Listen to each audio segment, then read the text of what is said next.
On a sunburnt Tuesday in the kind of California town that dreams of being discovered and quietly prays it won't be, a man walked into a car dealership. He was unshaven, wore a faded hoodie with a fraying Matrix logo, and had the kind of haunted eyes that either belonged to a man who'd seen war or just sat through a customer service call with his internet provider. The dealership was called Dale's Diamond Drives, a name that promised luxury and delivered overpriced disappointment. It was perched between a bankrupt fitness studio and a nail salon with one fluorescent light that never stopped buzzing no matter how many times you blinked at it. The air smelled of ozone, burnt rubber, and whatever hope feels like when it dies slowly on hot concrete. The man walked through the automatic glass doors that screamed, "We have air conditioning," with the confidence of a guy who didn't care if anyone saw him sweat. He looked around. Posters of expensive cars and even more expensive blondes were plastered across the walls like high school locker dreams. That man, that was Keanu Reeves, but no one knew that. Not Dale, not the salespeople with bleach-white teeth and moral compasses, spun by commission. Not even the customer in the corner who was currently arguing about how low mileage shouldn't mean on a tow truck once a week. Keanu hadn't come for attention. He wasn't there to be recognized or adored or asked for a selfie by a guy who insists speed was his favorite rom-com. No. Keanu had come for one reason: to buy a car, a modest, reliable hybrid that he could donate to a single mother he'd met through a friend's nonprofit. He wanted nothing flashy, just 4 wheels, a full tank, and a clean history. He'd left his agent's calls unanswered, dressed in what he normally wore around the house, and flown commercial. Commercial. In coach no less, no entourage, no sunglasses indoors, no leather trench coat. Just Keanu, the guy who gives up his subway seat for strangers and can change a tire in under 6 minutes. But Dale didn't like the look of him. "What do you want, hobo?" Dale asked without looking up from his phone. He was tweeting something, inspirational about hustle culture. Probably misquoting Confucius. Keanu blinked, calm as ever. "Just looking for a hybrid, something reliable. Fuel efficient." Dale scoffed. "We don't do rentals, buddy." "I'm not renting," Keanu replied. "Well, unless you're paying cash, you're wasting my time." That's when Keanu pulled out a folded check for $35,000 from his pocket, written from a private foundation account. Dale stared at it, then at Keanu. Then, and no one will ever quite understand the logic, he slapped the check out of Keanu's hand flap. It fluttered like a dead leaf into the sales office wind tunnel and came to rest under a desk where someone was eating tuna salad way too confidently. Dale stood. "We don't let people like you loiter here." "I'm not loitering. You were trying to look like a broke joke and embarrass my staff? I don't think so." Dale's tone went full manager mode. His chest puffed out, like he was about to go to war with customer satisfaction. "Get out before I call security." "Sir," said one of the interns timidly. "I think that's—" "Did I ask you to talk, Brian?" Brian had made the mistake of Googling Keanu Reeves' net worth the moment Keanu walked in. His eyes were now wide as dinner plates, but Dale was too busy peacocking to notice. "I don't want trouble," Keanu said quietly.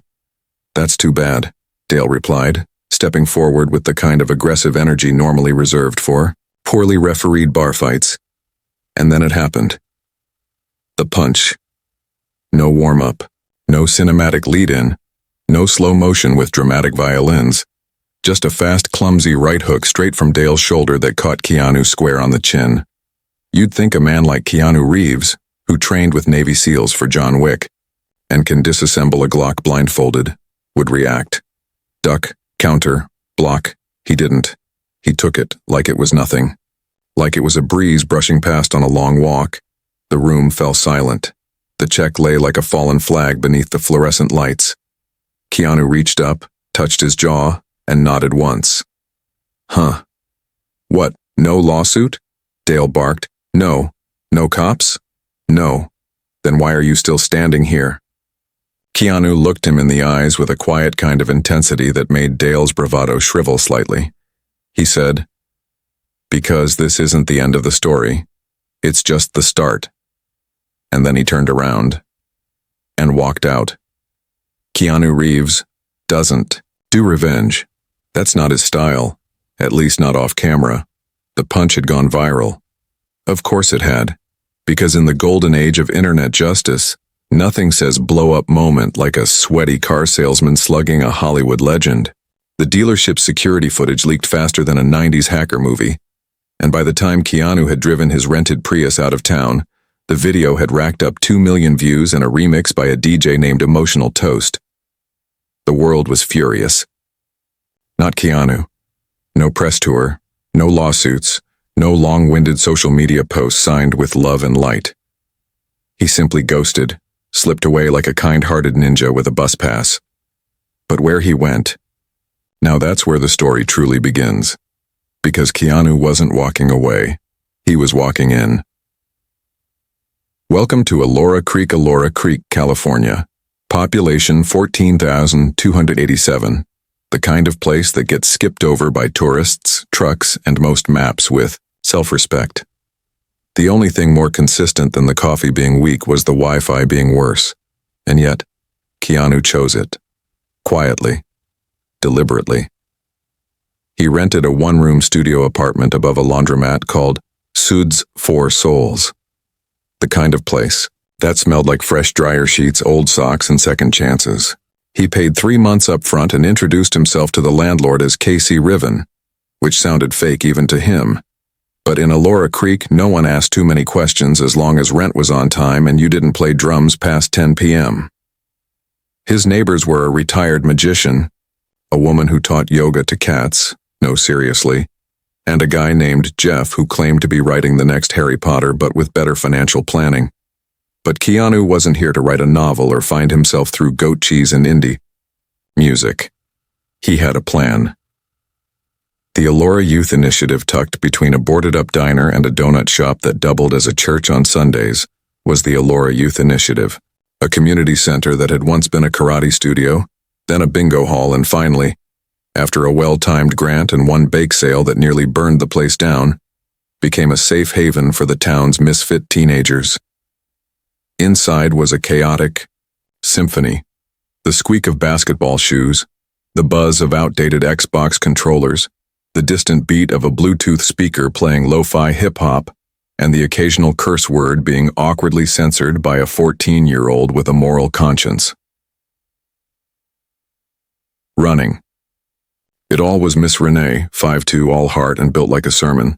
She wore sweaters with motivational quotes and could silence a room full of rowdy teens with one raised eyebrow.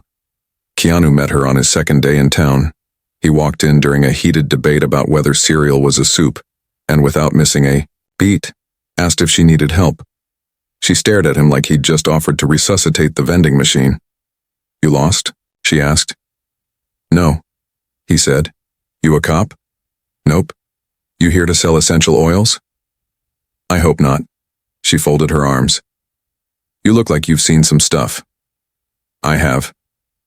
"And you want to volunteer with these kids?" She gestured toward a group of teens trying to use a laptop as a skateboard ramp. "I think they could use someone to listen," Keanu said. She narrowed her eyes. "You in trouble?" "Not unless caring too much is a felony." Miss Renee gave him a slow smile. "All right then, hoodie guy. We'll start you in the garage." The garage, calling it a garage, was generous. It was more like a shed with identity, issues, dusty toolboxes, broken lawnmowers, rusted-out bikes, and a single abandoned Vespa that no one could explain. But Keanu saw potential. "Can I bring in a few tools?" he asked. Miss Renee waved her hand. "Honey, if you can find a way to keep the mice from setting up a DJ booth in there again, it's all yours." So he did, quietly. Over the course of a week, Keanu turned that garage into a workspace. He bought a second-hand engine hoist, set up a workbench, and brought in a whiteboard labeled Garage Goals. And soon enough, the kids started drifting in. Not because he asked, but because curiosity's louder than TikTok when it's bored. One of them was a tall, wiry kid named Tyson. Quiet, chip on his shoulder, eyes that scanned every adult like they were one more reason to never trust anyone. Keanu saw it instantly. "You like cars?" he asked. Tyson shrugged. "I like noise." Keanu handed him a socket wrench. "Then you're gonna love this busted transmission. Most people think torque is just about twisting force, something in a machine, a spec on a brochure. But out in Elora Creek, torque had a different meaning now, because something was shifting. In the town, in the kids, in the dusty corners of that forgotten garage. And it all started with an old rusted-out 1987 Toyota pickup and a dream too humble for anyone to see coming. Except Keanu Reeves. Under the hood, beyond the surface, the garage had a heartbeat now. Every afternoon, after school let out and excuses to do homework ran dry, the teens of Elora Creek trickled into the workshop like iron filings pulled toward a magnet. And that magnet? A bearded guy in cargo pants who drank gas station coffee like it was holy water and knew more about carburetors than the shop teacher at the high school. Keanu, or KC as they still knew him, had turned the garage into something sacred. Not sacred in the religious sense, but in the way that places become holy when people pour their pain, effort, and hope into them. They started small, a flat tire, a brake pad replacement, rebuilding a weed whacker engine for the world's most overqualified science fair project. But then came the truck. Tyson found it behind his grandmother's barn, a battered Toyota that hadn't run since. Blockbuster was still a thing. It had bullet holes in one door, don't ask, moss growing out of the AC vents, and the kind of smell that suggested at least one raccoon had declared it rent-free territory. "Can we fix it?" Tyson asked. Keanu grinned. "No, we're not fixing it." Tyson's face fell. "We're transforming it." The EV project Keanu didn't just want to fix cars, he wanted to change the conversation, and in a town where people still looked suspiciously at Teslas like they were alien invaders, he decided to do something radical. Convert the old truck into an electric vehicle. "Why electric?" asked Jules, one of the more skeptical teens who'd joined for the snacks but stayed for the philosophy. "Because it's cleaner. Because it's quiet. Because it's the future," Keanu said, holding up a grease-covered diagram. "And because this town deserves to know what it's capable of." That last line hit differently, because Elora Creek didn't think much of itself. And nobody expected much from the kids either. They were the forgotten ones, too loud for classrooms, too bored for jobs, too smart to be ignored, and too scared to shine. But slowly, piece by piece, that truck began to change. So did the kids. Wrenches. And wisdom. There was Danny, who hadn't spoken to anyone without yelling since her mom left town last spring. She became the electrical queen, rewiring circuits with the kind of focus that made even Keanu step back and say, "Whoa." There was Luis, who used to cut class and tag overpass signs. Now he was painting the EV with bold blue lightning bolts and his signature, a phoenix made from wires. Even Jules, who claimed to be allergic to effort, showed up 3 days, a week to write code for the onboard diagnostics. And by write code, we mean copy-paste from GitHub. But hey, progress. But it was Tyson who changed the most. He stayed late, came early, skipped lunch to study motor torque curves and battery life spreadsheets. His hoodie still hung low over his face, but his eyes, they burned bright. Not with rage anymore, with something more dangerous. Belief. And no one, not even Tyson, knew how personal this project really was. A father's shadow one night. Well, after the others had gone, Keanu found Tyson alone in the garage. He was staring at the truck, not working, just staring. "You okay?"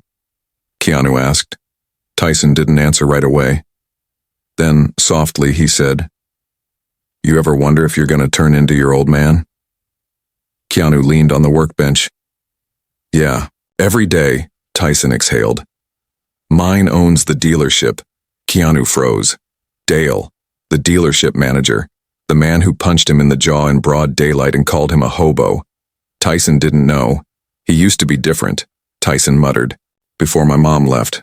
Now it's like everything's about control, image, selling lies." Keanu nodded slowly. "You're not him." "Feels like I could be," Tyson said. "If I don't do something else." Keanu looked at the truck. Half-finished, messy, imperfect, but alive. "You already are." The community buzzword began to spread. The local auto shop offered spare parts. The high school science teacher started dropping off reference books. One neighbor donated a used lithium battery pack after seeing Tyson on the evening news, holding a torque wrench like it was Excalibur. Even the mayor, who still used a flip phone and once accidentally declared war on a nearby town via typo, showed up to shake Keanu's hand.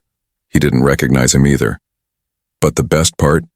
People started believing in the kids, that they could finish the truck, that it could run, that it could be better. Meanwhile, at Dale's dealership across town, Dale's Diamond Drives was spiraling faster than a conspiracy theory on Facebook. Ever since The Punch, business had dried up. Yelp reviews turned savage. Sales dropped 60%. One customer accused Dale of being the human version of expired milk. And Dale? Well, Dale was unraveling.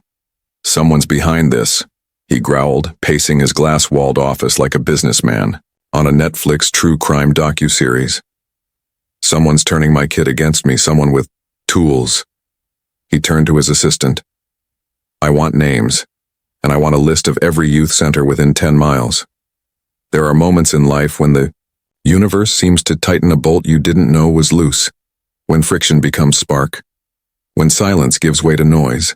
And in the dusty garage behind the Elora Youth Initiative, that moment was approaching like a runaway freight train powered by unresolved daddy issues and battery packs. Let's rewind. 36 hours. A whisper turns to a roar. By now, everyone in Elora Creek had heard about the EV truck. It was the kind of story the town hadn't had in years. Local teens turning an old gas guzzler into an electric vehicle with nothing but salvaged parts and sheer stubbornness. That was front-page Creek Courier material, and the mysterious man leading them, KC, the soft-spoken volunteer who refused interviews, ducked cameras, and somehow had better tools than the local mechanic. That raised eyebrows, whispers, even some conspiracies. The best one involved a secret CIA-funded car cult. But it wasn't just gossip anymore. Because Dale Harding, the dealership manager with a fistful of regrets and a slowly imploding reputation, was getting nervous. Especially after finding out his son, and had been spending hours in that garage. I told you to stay away from that dump, Dale snapped during a rare dinner attempt, fork clanging like judgment on a chipped plate. Tyson, who hadn't said more than 3 words to his father since the last time Dale grounded him for breathing too loudly, stared him down. It's not a dump, he said. It's purpose with a roof. Dale blinked. What the hell does that even mean? Tyson pushed his plate away and stood. It means you wouldn't understand. He walked out. Dale followed when for the first time in years, and when he saw where Tyson was headed, something inside him finally cracked like a windshield hit by a stray rock. He got in his car and drove straight to the garage. The confrontation. It was nearly 8 p.m. The sun was down, the stars just starting to show off, and the garage lights buzzed like an old jazz record.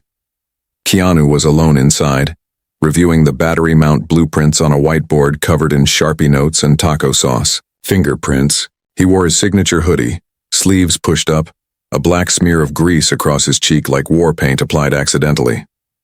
That's when the door slammed open. Dale stood in the frame like a Western villain in a discount cowboy film. He didn't come in, not yet. He just stared, trying to put the pieces together. You.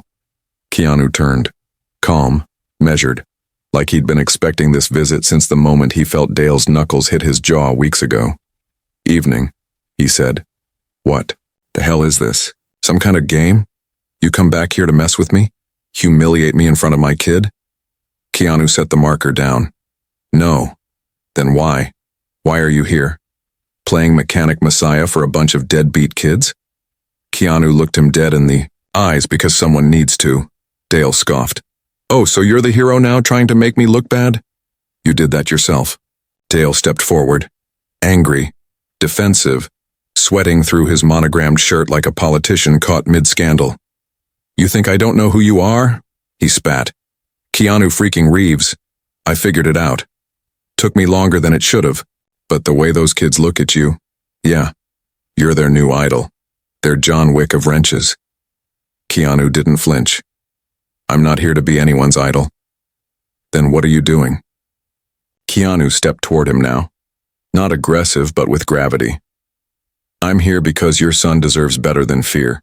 Because this town deserves better than slick sales and broken promises. And because no one, ever grew up. Because they were yelled into it. Dale swallowed. Loud. Audible. That truck, Keanu said, nodding toward the half-assembled EV behind him, is more than metal. It's transformation. It's belief. It's what happens when people who've been told they're nothing create something that can take them anywhere. Dale didn't speak, but he didn't leave either. Tyson enters the ring. Tyson arrived 2 minutes later, earbuds in, hoodie up, attitude set to, dangerously close to slamming the door. He froze when he saw the scene. Dale on one side of the garage, Keanu on the other. Like the opening frame of a father-son therapy session directed by Michael Bay. What the hell is this? Tyson asked, eyes darting. Keanu raised his hands. Just talking. No, this is you, Dale hissed, turning to his son. This is what happens when you trust a stranger who walks into your life playing God. You punched him in the face. Tyson snapped. Dale paused. The shame in his eyes flickered like a dying headlight. I did, he said, and maybe I deserved everything that came after. But that doesn't give him the right to replace me. Keanu shook his head. I'm not replacing anyone. Tyson, breathing hard now, stepped between them. Not angry, anchored. You don't get it, he said to his dad. You were my first hero. You taught me how to change a tire. You used to tell me engines were like people. They break down if you don't check in once in a while. Dale looked away. And then you stopped checking in. On them. On me. On everything. Silence. You lost something, Tyson said. And maybe this is where I found mine. He turned to Keanu. I want to finish the truck. Keanu nodded. Then we will. Tyson looked at his father. And if you ever want to see it, you're welcome. But only if you can sit down and listen. Breaking the cycle, Dale didn't respond. Not that night.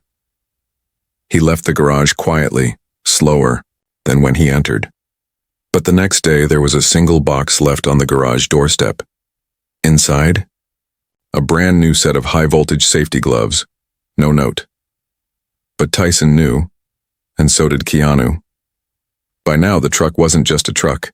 It was a symbol, a war cry wrapped in steel and voltage, a rolling piece of rebellion powered by second chances and duct-taped hope. It had dents like battle scars, a hood that never quite closed flush, and a dash panel that blinked like it had stage fright, but it was alive, and it was almost ready. But Keanu? He had something bigger in mind, an idea with torque. You want to what now? Miss Renee asked, holding her travel mug with the words, Bless this stress in curling script. Keanu was seated at the community center's folding table, blueprint in one hand, coffee in the other. The blueprints were labeled, Elora EV Expo, the challenge. A car show, he said. Renee stared at him like he'd suggested they host a rave in a monastery. Car show, she repeated, slow enough to make it hurt. With the kids' EV builds, Keanu continued, calm as always. In the town square, public invite, side by side with the local dealerships, especially Dale's. Renee sipped her coffee like it owed her an explanation. So let me get this straight. You want to put our junkyard Frankenstein up against dealerships with sales teams, sponsors, and 60-grand sedans with built-in sushi coolers? He nodded. Publicly? Yep.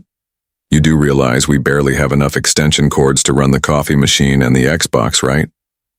We'll make it work. She sighed and looked toward the garage. You ever not think people are worth believing in? Nope. Renee rubbed her temples. Lord, give me strength and maybe a miracle from AutoZone. The EV Expo, a town transformed. It didn't take long for word to spread.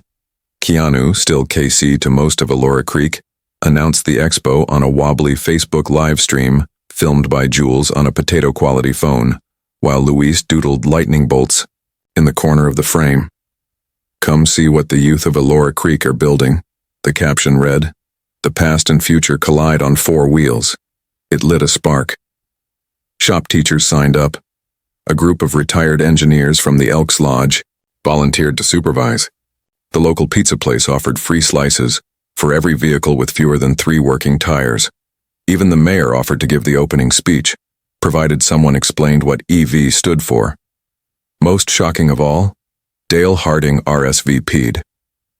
With a smirk and a business card stapled to a dealership flyer that read, "Let's see what your little science fair can do."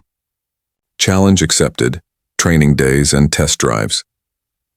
The weeks leading up to the expo were the kind of montage Hollywood would reject for being too inspirational. There were setbacks. Oh, plenty. Danny got shocked installing a power inverter. She only swore for 5 full minutes, a personal best. Jules accidentally triggered the garage door motor with a faulty circuit and trapped Keanu under a rain of wrenches. He survived, obviously. He's Keanu. Tyson blew a fuse board. Luis dropped a motor through the floor, and someone may or may not have left an energy drink inside the fuse box. We're looking at you, Brian. But every mistake was met with grit, with laughter, with solutions. The EV truck started to purr, not like a lion, but like a stray cat that finally found a home and maybe a saucer of oil-free milk. Even Dale's team noticed. Across town, his dealership was prepping their showcase vehicles, shiny, sponsor-wrapped, all flash and zero soul. But Dale couldn't ignore what was happening. His son was thriving, and he hated how much he didn't understand it. Sabotage in the shadows. Then came the night of the storm. 3 days before the expo, the power grid shorted out in the garage. Entire systems fried.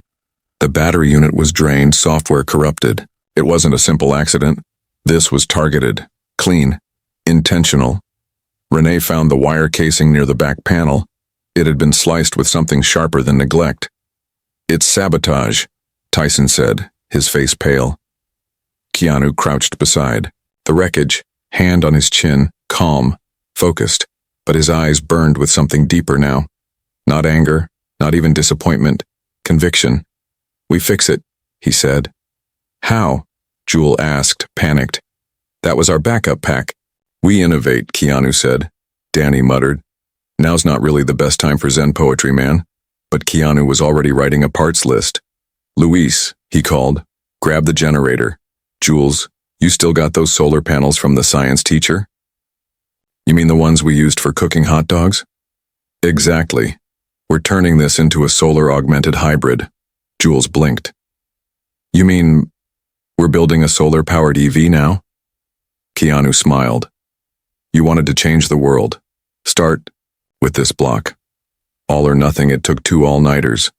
They rewired the entire system, rebuilt the diagnostics from scratch, and duct-taped 2 solar cells to the truck's hood like it was a post-apocalyptic toaster. Keanu slept once, for 14 minutes in the backseat of a minivan full of loose springs and pizza crusts. Miss Renee brought in hot chocolate and prayer circles. The town watched, cheered, waited, and at 6:12 p.m. the night before the expo, the truck started. Not with a roar, with a hum. A soft, steady, undeniable hum, like the heartbeat of a dream that refused to die. If hope had a sound, it would have been the quiet electric purr of that rebuilt truck as it rolled into Elora Creek's dusty town square, powered by sunshine, stubbornness, and about 37 feet of extension cord borrowed from the mayor's office. It was the day of the Elora EV Expo. And it wasn't just an event. It was a reckoning. The expo, hope in high gear. The town square, usually a place where pigeons outnumbered people, had been transformed into a chrome and caffeine-fueled carnival of innovation. Pop-up tents dotted the park. Local bands played covers of 80s synth hits. Someone from the town council dressed up as a spark plug for reasons still unknown. There were booths from every major dealership in the area, including, of course, Dale's Diamond Drives, whose display looked more like a spaceship showroom than a community event. His team had brought out all the tricks. Brand new EVs with LED underlights, interactive touchscreens, and one suspiciously enthusiastic intern offering eco-hugs. And across the lot, under a hand-painted banner that read, "Revolt, Rebuild, Evolve, Lead Together," sat a humble, unevenly painted 1987 Toyota pickup, with solar panels duct-taped to the roof, mismatched rims, and a charging port made from a converted phone dock. The crowd gathered, because even the shiniest cars couldn't compete with one thing: soul. The opening speech's mayor. Tilly kicked things off, standing on a soapbox that was literally a soapbox, because the stage crew forgot the actual stage. "Ladies, gentlemen, and spark plug mascot, welcome to the first ever Allura EV Expo. I don't understand half of what's on display today, but I know a good idea when I see it. And this is a spark of greatness." Polite clapping. Dale stepped up next, all blazer and bravado. "Thank you, Mayor. At Dale's Diamond Drives, we believe in the future. We don't tinker with nostalgia. We accelerate into tomorrow. And today, you'll see the future, in all its factory-polished glory." He gestured to a car that looked like it came with its own therapist, and then it was Keanu's turn. Or, as the sign on the podium read, "KC Riven, Garage Lead." He stepped forward. No fanfare, no press agent, just a man in a hoodie and jeans with a piece of grease on his temple and a wrench-shaped hole in his heart. He took the mic. "I came here a stranger," he said. "I got punched in the jaw and offered an electric scooter rental in the same 10 minutes. The crowd chuckled, but I stayed. Because I met people who'd been dismissed, who were told they weren't enough, who had scraps for resources and still dreamed in blueprints and sparks." He looked back at the truck. "That's not just a vehicle. That's a promise. That if you give people the space to build, they'll build something worth driving. Something worth believing in." Dead silence. Then thunderous applause. Even the spark plug mascot clapped a little too hard and knocked over a speaker. "The challenge begins. Each vehicle got 5 minutes on the course. A track made from cones, gentle curves, and one terrifying pothole that everyone just agreed to drive around. Dale's showroom cars glided through with clinical perfection. But when the truck took the line, Tyson at the wheel, Keanu riding shotgun, the garage crew walking behind it like a victory parade, the air shifted. It was bumpy. It was slow. It squeaked, but it moved, powerfully, cleanly, and when it crossed the finish line, solar panels humming, kids cheering, and a hand-painted flag waving from the truck bed, people cried. Not because it was fast, because it was real. Then came the sabotage during the awards deliberation. While the crowd was distracted by a pizza giveaway from Crust Almighty, something shifted, literally. The truck rolled backward, fast, straight, toward the judge's tent. Tyson jumped to stop it, nearly slipped. Keanu caught him mid-fall.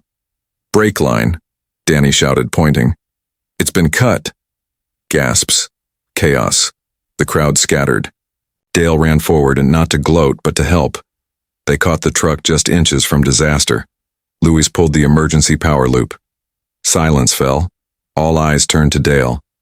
It didn't look good. Even he knew it. And then Tyson spoke.